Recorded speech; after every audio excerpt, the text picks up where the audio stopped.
Today we've got a crazy story of revenge where they send their boss to the psych ward. We'll get to that in a bit, but our first story of the day is I slept with my ex-boyfriend's brother. Everyone knows I'm brutal. I'm a sweet girl, but if you cross me, I'll make sure you pay. My friends and family know that. The folks at my high school knew that. I don't play at all. However, I softened up very much when my boyfriend came into my life. My boyfriend and I met at a bank where he used to work. He asked discreetly for my number after we saw each other the third time, and I obliged him. The first time we met, I thought to myself, what a good-looking guy he was. He was tall, very handsome, and had the most gorgeous hair and teeth. When I spoke to him, I thought, wow, what a nice voice. His voice was deeply baritone. If the men from the romance novels I read as a teenager could speak, they would sound like him. I wished he would ask me out. I was a sucker for very cute guys. But not anymore though. Now I realize that a guy could look great on the outside, but be a beast inside.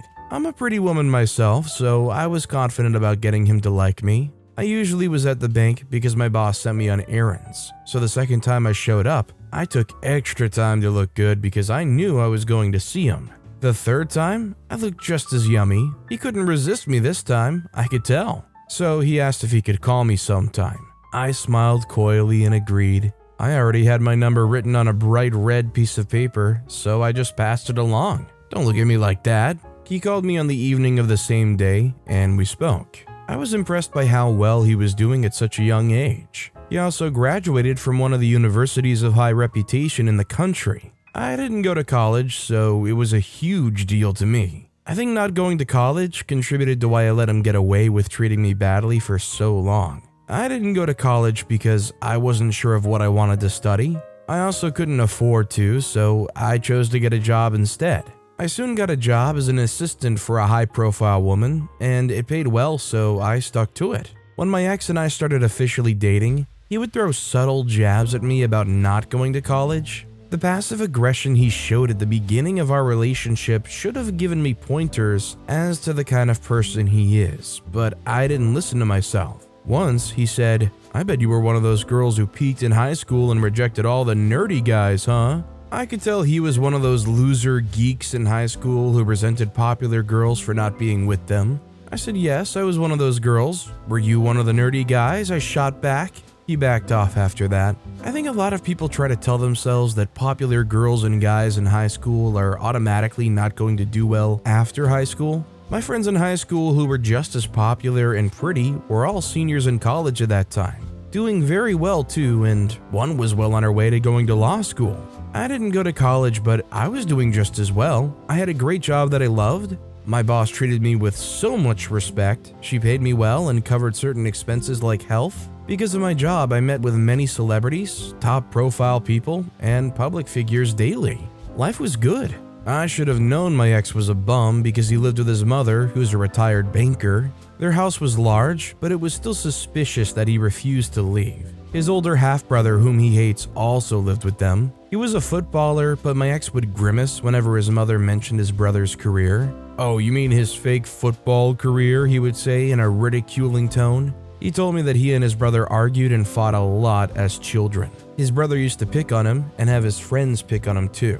His mom also loved his brother more than she loves him, even though he was the one with good grades and was well behaved in school. All his brother did was play football and pretend to pursue a career in the same, while making his mother pay heavily for private football coaches. "She loved his dad but never loved mine," he would complain bitterly. He didn't like his brother. They clearly had no love for each other, so I stayed away from his brother. I hardly ever spoke to him whenever I saw him in their house, but I noticed how he checks me out whenever he saw me. Once, his brother saw me at the store, and I told him I was going to their house to see my ex, and he offered me a ride. It only made sense for him to do that since we were going to the same location anyway. My ex must have seen us drive in, because when I went to his room to see him, he refused to speak to me. I had to beg and I even cried before he finally told me what I had done wrong. He was mad because I accepted a ride from his brother. I was puzzled. I said, "I know you don't like your brother, but it was just a ride." He said, "Well, I don't want you getting just a ride from him. You could have called a cab."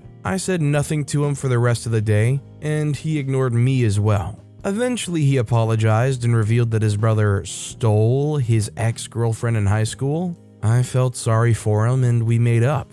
I told him I understood his fears, but I wished that he wouldn't do that again. Well, he did. My ex was emotionally manipulative. I wasn't allowed to have male friends. He never expressly said it, but taking a call from my boss's gardener could make him very furious. I became quite terrified of his anger. Whenever he was mad, he would punch walls and curse at me. I had never met anyone who was that unstable. We could go from talking, laughing, and being cozy to him yelling at me and threatening to end our relationship. He told me many times that he was aware that he could do better than me and was only putting up with me. My insecurities kicked in, and I soon worried about losing him. He was a young, educated, very handsome, and successful young man. I didn't think I could do better than him, so I tolerated his bad attitude and controlling behavior. He didn't like any of my female friends and would complain about them being irresponsible. Even the one in college who would come to town sometimes and we would visit places together. He said something about her just being too loud and called her an alcoholic. He was just too overbearing. Still, I didn't leave him.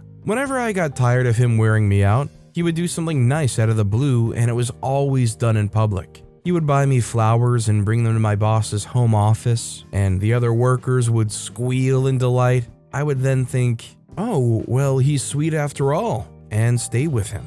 In our 7th month together, my boyfriend became a lot more overbearing. He started to wear me out about quitting my job. I could afford to see myself through school at the time, but I had no desire to go to college at the time. I didn't think it was necessary, and I didn't know what I would want to major in. I wanted to keep working for my boss so I could meet many people and build a clientele for when I start a career in makeup artistry later on in life. He wasn't listening to me though. It doesn't matter what you want to do in life, you need a college degree. I want my children to know their mom is educated. While I was offended about his constant whining, I did feel kind of flattered that he wanted me to be the mother of his children. I promised that I would think about it. Well, I don't want you to just think. I want you to say you'll do it. I don't want you to live like my brother. He spends all his time at the gym with no real career or job. Are you saying my job's not a real job? I asked, frowning. He said, well, it kinda isn't. You're only an assistant.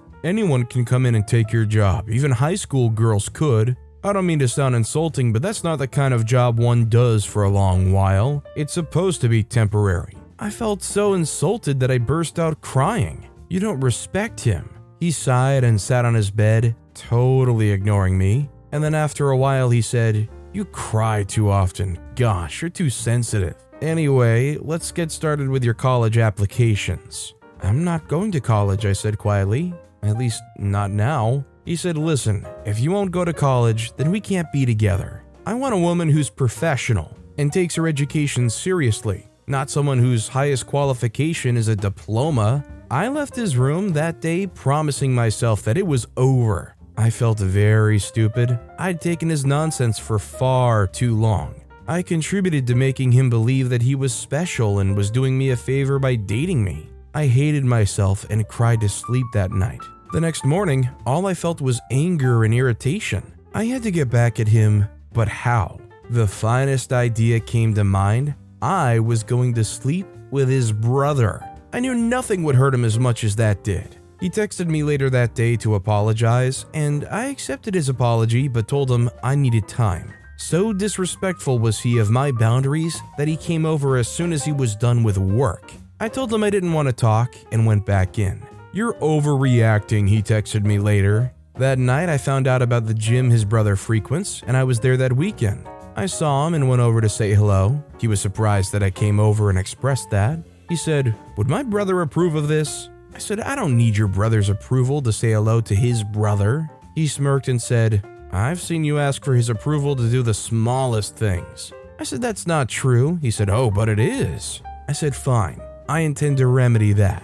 Soon enough, his brother and I got acquainted. Contrary to what my ex told me, his brother was pretty ambitious. He sustained an injury some years before and missed his big opportunity to be a professional footballer. So he settled for being a coach and worked part-time as a football coach at a high school. He was also training to be a fitness coach. I admired his ambition. One night, my ex's brother texted to see if I wanted to go watch a movie we both love. I agreed because it was the perfect way to make my ex jealous. I even offered to come over to their house to pick him up. When I got to the house, my ex-boyfriend was in the front yard doing some gardening. He thought I came for him, so he walked up to my car and stuck his head through the window of the passenger seat. He smiled at me and I thought, wow, I would take you back if you weren't so toxic. He said, hey, I knew you would come around. I'm not mad at you for what you did when I came over to your boss's house, okay? I was irritated and said, what in God's name are you talking about? He said, really? You don't remember how you refused to talk to me that evening? I said, I do, and you deserved it. It was very rude to have come over even though I told you not to. He said, stop being so dramatic. Gosh, how have you been? If you want to do the right thing and go to college, you still have time to put your application forward.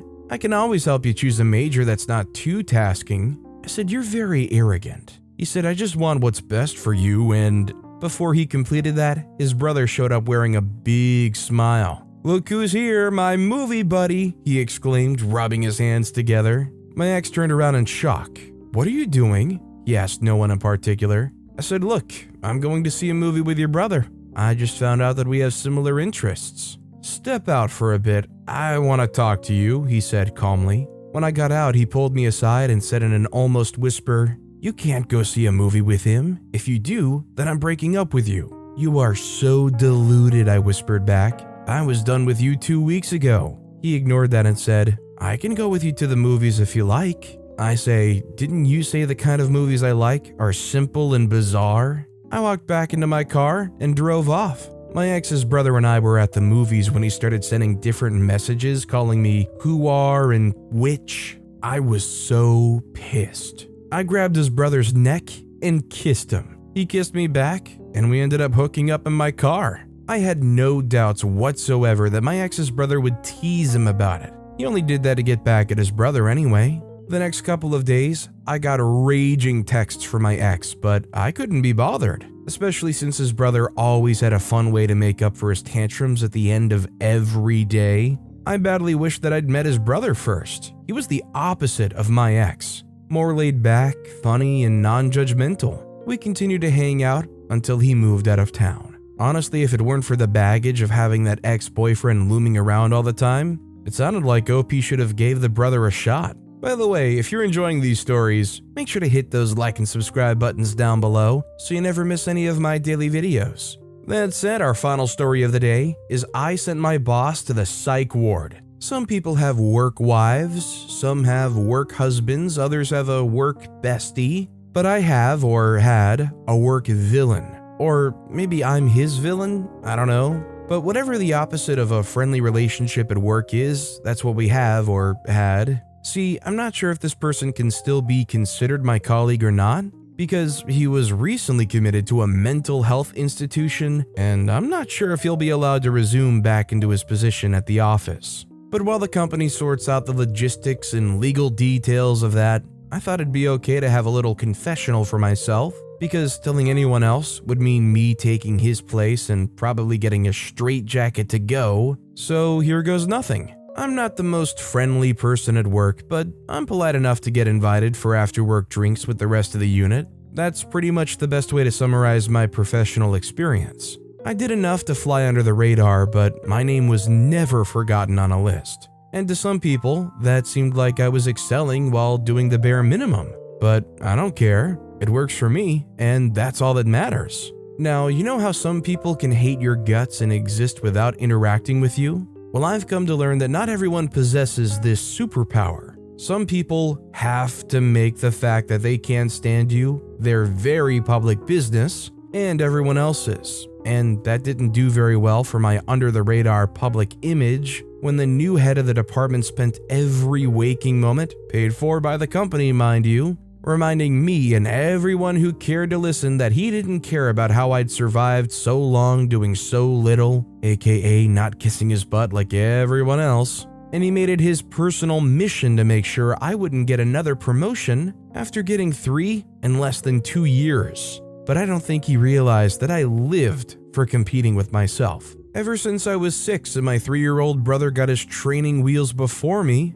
I made it a personal goal to do everything better than myself at least twice, just to prove that I could. When I finished a crochet sweater in 1 week for my high school crafts project, I made sure to make one for every member of our 5-person family in less than a week. I was done within 3 weeks, so my colleague or boss didn't know what he was toying with when he held me back after a team debriefing and told me, "I don't know how you've convinced your past bosses and leaders to reference you for reviews, but I don't want you to get your hopes up for this quarter. You're not getting anything out of me." But that only sounded like a me versus me challenge. What could past me achieve that present me couldn't? Win over a boss without being too out there about it? Win over a boss who didn't want to be won over? New but doable. So I tried every trick in my arsenal. I subtly added innovative strategies to our business development plans, and they were overlooked.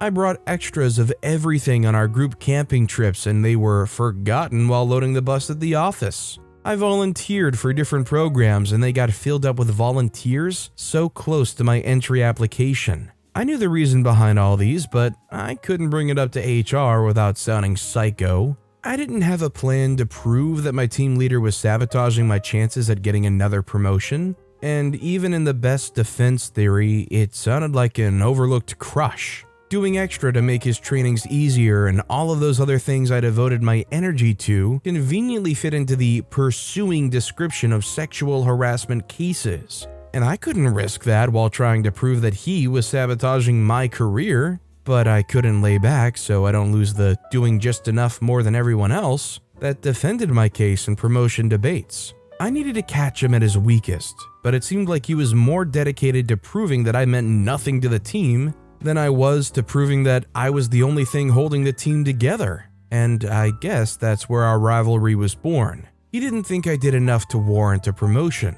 I thought that offering to tickle a 55-year-old manager in the past was enough to get by, and we just couldn't find a middle ground. Until I did. I felt that he could let me get by with just enough actual work and enough extracurricular activities. And I proposed this to him, but he told me where exactly I could shove my idea. If I were recording the conversation, the story would have ended a lot sooner, but I wasn't, and I needed to quite literally catch him in the act. However, as I mentioned, he was onto me from the start, and nothing I did or proposed was met without criticism worthy of the Oscars. He wanted to know why I wanted to carry an outreach, who would be involved, and the other team leaders I suggested as supervisors. And after looking through these for a million times, he would suggest his selections filled with people I'd never interacted with under the note of objectivity.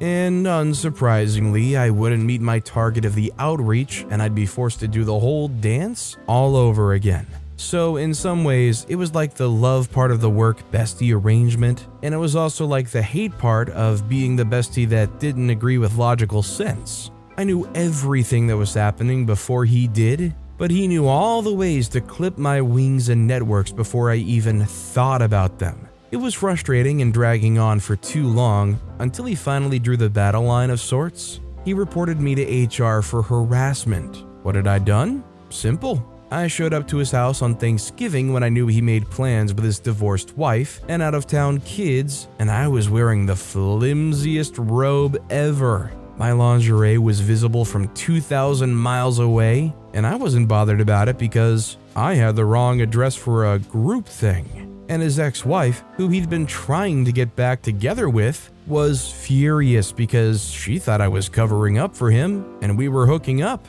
He knew he was in trouble, and I knew he was in trouble, so he did what he could with the miniature power he had. He suspended me and reported me to HR for harassment outside the office, but because he didn't go into the details of what had happened, HR couldn't do anything drastic but give me a warning and a punishment of sorts. If there's anything anyone knows about HR, it's how much they care less about the work and more about the reputation. So after the warning, they made me work in a different space of the office for a month. Now, I knew that I had provoked my boss, but I needed to make him as uncomfortable outside the workplace as he made my career feel. But somehow, news that I'd tried to seduce my boss started circling around the office. and I couldn't walk or work without eyes on me, so I decided to get back at my boss for making me the object of scrutiny. Remember my obsession with doing anything well and twice? Well, one summer at camp, I convinced my instructor to teach me how to pick a door lock in case I ever got locked out. Then I went home and picked my parents' bedroom door for a week, and each time I stole a little souvenir. That was exactly what I had planned to do to my boss. I waited for the week he took his leave and hid out across the street till he turned out all the lights. Then I picked his front door and creeped through the rooms before finding the storage where he kept all his fishing stuff he wouldn't stop talking about at work. I remembered how he said he had a lucky hat that he used for fishing, and as soon as I saw that faded cap, I grabbed it. The next day I put the hat in a shopping bag and mailed it with instructions for a delivery service to bring it to the office, and I gave them my boss's name and address, telling them to keep my information anonymous. Right about lunchtime, the receptionist buzzed my boss and told him he had a delivery, and when he came back to the office with the shopping bag, I went straight to the restroom. By the time I got back, I could see him pacing in his office. But I didn't spend too much time looking at him so he wouldn't get suspicious. I didn't go back to his house for another week. Then I took his business school certificate and got it framed and then had a different delivery service bring it to him at the office. And that's when he really freaked out. Whenever a delivery was scheduled for him, I made sure I was completely visible so there wouldn't be any suspicions, and I stayed out of his way work-wise so I didn't need to prove my overzealousness. And that's probably why I guess he didn't think too much of it when he told one of our colleagues that he planned to change all of his locks a day after the business school certificate was delivered to him. I knew I had to pull off a final move and wrap up my plan, so the following night, I went to his house and picked up a bunch of random things from his house and also a framed picture of his ex-wife and kids. Then I left for good. I didn't send any of the items to him for a month, and I think he felt that he was just being pranked by one of his kids, so he didn't bother changing his locks or anything. Then I made my brother get me the number of one of his friends from high school who had quite the reputation. I wrote out careful instructions for each of the remaining items and lied to the guy that I was doing it because my boss had assaulted me at work so he wouldn't get suspicious. Later that week, a pair of my boss's shorts found their way to the roof of his car, and he didn't notice till he pulled into the office underground parking. He was furious when he came into the office, and I had to bury my head in some files so he wouldn't see my smile. He was too proud to tell the cops that someone had broke into his home, and instead of stealing anything, they kept his shorts on his car. Or at least that's what I heard him tell the security guard at the parking before he drove home for the night. In the final act of my revenge for his hard-headedness, my little helpers dropped the framed picture in front of his house with a note saying, "You didn't know they were gone, so maybe you wouldn't really notice when they are." And that's when he freaked out completely. I'd originally planned for the prank or whatever to end there, but when he came into the office muttering and acting skittish, I knew I had to do one last thing. Unknown to him, I'd been dropping anonymous mails to HR, letting them know he was acting a bit strange. So they were cautiously watching out for him to act out of the ordinary. My boss is a creature of habit, and I knew he'd want a cup of coffee at 12, so I unplugged the coffee machine at 11:45 and conveniently ran into one of the HR team members, more specifically, the one who handles complaints and communications, in the hallway 15 minutes later. I started a pointless conversation with him and steered him towards the break room, where my boss was rather conveniently screaming at and hitting the coffee machine and tugging his hair. I gasped loud enough to startle him, and my boss's expression was the icing on the cake, as the HR guy was already calling security to defuse the situation. While talking to security, the HR guy told my boss they hadn't taken the mail seriously, but now it was beyond date. My boss screaming, "What mails?" just added to the perfection of that moment, and I made sure to chip in that my boss probably needed professional intervention and had been muttering about seeing things in the office for months. 1 hour later, my boss was given the option of 2 months mandatory leave with half pay for mental health reasons or full pay while admitted into a psych ward until cleared. He chose the psych ward. I got a new job in a different city, and whenever I remember the way he looked defeated when the institution came to pick him up, I feel a sense of pride because I was the one who sent my boss to the psych ward. I mean, I know it's nice to get back at a bad boss, but man, that's some serious revenge. Although I will say it's actually kind of nice in a way that, considering this guy seemed to be losing it, that this company would give them full pay while they checked into a place to get some actual help. Although this whole thing was totally set up by OP, it honestly puts that company in a pretty good light. But with that being said, that's all the time we have for today. Now, if you want to hear another absolutely insane revenge story, check out that video on the left. Or if you missed my latest video, check out that video on the right. That said, I'll see you all next time with some more stories.